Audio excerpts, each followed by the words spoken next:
So, ito po si Africa. Kulambingi. Kulambigi. Kung hindi ako nagkakamali. Ayan.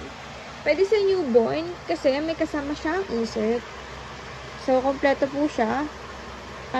This is, mall pull-out. Mga display po sa mall. So, hindi po siya pre-love. Mga pang-demo lang to sa mall. Kayo na lang po mag-wash. Ito, washable yan. Ayan, washable yan. So, pwede siya sa newborn. Ayan. And then, pag 4 months na, ito, pwede na sa ganyan. Pwede sa likod. Ayan, pwede paharap. Ayan. 4 ways.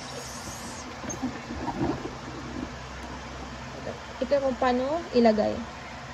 So, walang issue sa mga, walang putol. Importante, walang putol. Yung pagkakabitan, ayan.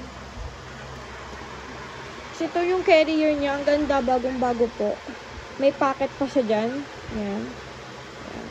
Itong hood niya, di tanggal. Tanggalin nyo lang po yung dito, zipper. Tapos ilagay nyo sa pocket. Ayan. Wala akong nakitang discoloration. Ayan. Dito yung nilalagay yung belt to. Walang issue sa mga lock. May extra pad pa siya. Ito, makapal. Para hindi po masakit sa likod nyo.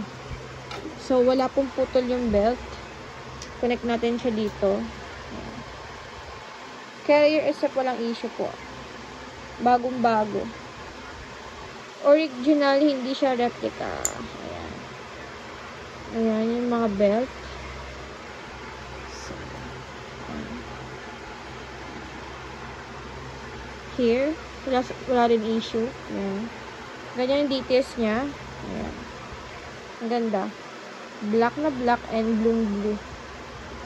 Ang ganda po niya. Ang ganda ng kulay, bagong-bago. Mesh din yung likod niya. Mesh type. Ganda. Walang issue yung mga belt.